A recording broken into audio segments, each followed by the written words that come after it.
दी new English school Chandgad इथं पुस्तकांची अनोखी गोडी, भारतीय संविधानासह विविध ग्रंथांचं पूजन, वाचनामुळे विचार समृद्ध होतात. प्राचार्य R.P. पाटील. चंदगड येथे दी न्यू इंग्लिश स्कूलमध्ये गुढीपाडव्याच्या निमित्ताने विद्यार्थ्यांमध्ये वाचन संस्कृती रुजवण्यासाठी पुस्तकांची अनोखी गुढी उभारण्यात आली. भारतीय सण उत्सवांना सकारात्मक संदेश देण्याच्या उद्देशाने राबवण्यात आलेल्या या उपक्रमामुळे गुढीपाडव्याला ज्ञानाचा नवा आयाम प्राप्त झाला. या आगळ्या वेगळ्या उपक्रमातून पारंपरिक गुढीला ज्ञानाची जोड देत विद्यार्थ्यांना वाचनाचं महत्त्व पटवून देण्यात आलं. विद्यालयाचे प्राचार्य R.P. पाटील यांच्या हस्ते या गुढीचं पूजन करण्यात आलं. यावेळी भारतीय संविधान आणि महत्त्वपूर्ण ग्रंथांचं विशेष पूजन करून विद्यार्थ्यांमध्ये लोकशाही मूल्यांविषयी जागरूकता निर्माण करण्यात आली.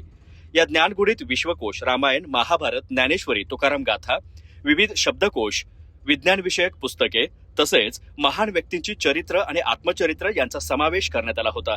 त्यामुळे पारंपरिक सणांसोबत बौद्धिक आणि संस्कार मूल्यांची जोड विद्यार्थ्यांना अनुभवता आली. प्राचार्य R.P. पाटील यांनी मार्गदर्शन करताना वाचनाचं महत्त्व अधोरेखित केलं. वाचनामुळे ज्ञानवृद्धी होते, विचार समृद्ध होतात आणि व्यक्तिमत्व घडतं असं त्यांनी सांगितलं. या उपक्रमासाठी शिक्षक संजय साबळे, ग्रंथपाल शरद हतगल आणि ओंकार पाटील यांनी विशेष परिश्रम घेतला. 9 वर्षाच्या प्रारंभी राबवण्यात आलेल्या या उपक्रमाचे सर्वच स्तरातून कौतुक होत असून विद्यार्थ्यांमध्ये वाचनाची गोडी निर्माण करण्यात ते प्रेरणादायी ठरत आहे. अधिक माहिती आणि ताज्या घडामोडींसाठी आजच आमचे चॅनल सबस्क्राईब करा.